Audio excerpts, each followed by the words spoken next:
దానికి ఎంత కడతాం అద్దె రోజుకి లక్షల్లోనే కడతాం. ఇది వైజాగ్ బీచ్ ఒడ్డున బోలెడంత ఇప్పుడు 3 ఇవే కనబడ్డాయి, 3 పెద్ద పెద్దది ఉండటానికి. దాంతో పాటుగా మిగతాది గవర్నమెంట్ ఉండడానికి అన్నట్టు ఏర్పాట్లు చేసుకున్నారు. టోటల్గా 7-8 బిల్డింగ్లు అవన్నీ సెటరేట్ చేసుకుంటే వాస్తవంగా ఎంత అద్భుతం ఉంటుంది. లేదు అసలు ఇప్పుడు రిజర్వ్ బ్యాంక్ వాళ్ళు అడుగుతున్నారు కదా, ఇవ్వండి ఒక్కొక్కళ్ళకి. కానీ ప్రభుత్వాలు మారినప్పుడు ఇప్పుడు అమరావతిలో ఈయన కట్టిన బిల్డింగ్లు 5 ఏళ్ళ పాటు నిరుపయోగంగా ఉండిపోయినాయి. ఇప్పుడు వెళ్ళి చూస్తుంటే అక్కడ అన్ని తొప్పలు గొప్పలు అన్ని వదిలేశారు కాబట్టి ఆటోమేటిక్గా అవి పెరిగిపోతాయి.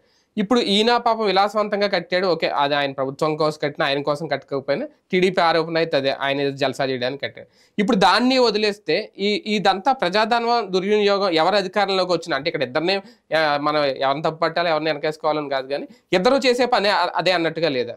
ఇక్కడ విలాసం కట్టలేదుగా, లేదు ఇక్కడ మధ్యలో ఆగిపోయినాయి ఇవి. బేసిక్ ఇది పూర్తి చేస్తున్నారు అయ్యేదేమో, ఇప్పుడు ఇది పూర్తి చేసి వాడతానంటున్నాను. అక్కడది అంతే. ఇక్కడ అసలు జగనే మనం చాలా సార్లు మాట్లాడుకున్నాం, పూర్తి చేసి ఇవ్వాలి, అసలు అవును జనాలు ఉండేటట్టు ఏర్పాటు చేయాలి, అసలు ఈ ప్రాంతం బాగు చేయాలి. ఇది వదిలేసి నువ్వు రాజధాని అనేటువంటిది వైజాగ్ కరెక్ట్ కాదన్నది మాట్లాడుకున్నాం. వైజాగ్ రాజధాని సమర్థిద్దాం మనం ఖచ్చితంగా. అదే సందర్భంలో అమరావతిని బాగు చేసి దాన్ని ఒక సిటీగా తయారు చేసి నువ్వు అక్కడ చేయాలన్నదే మనం మాట్లాడుకుంటాం. ఇది వదిలేసి అక్కడికి వెళ్ళాడు ఆయన. ఇప్పుడు బేసిక్ గా ఏంటంటే ఇదే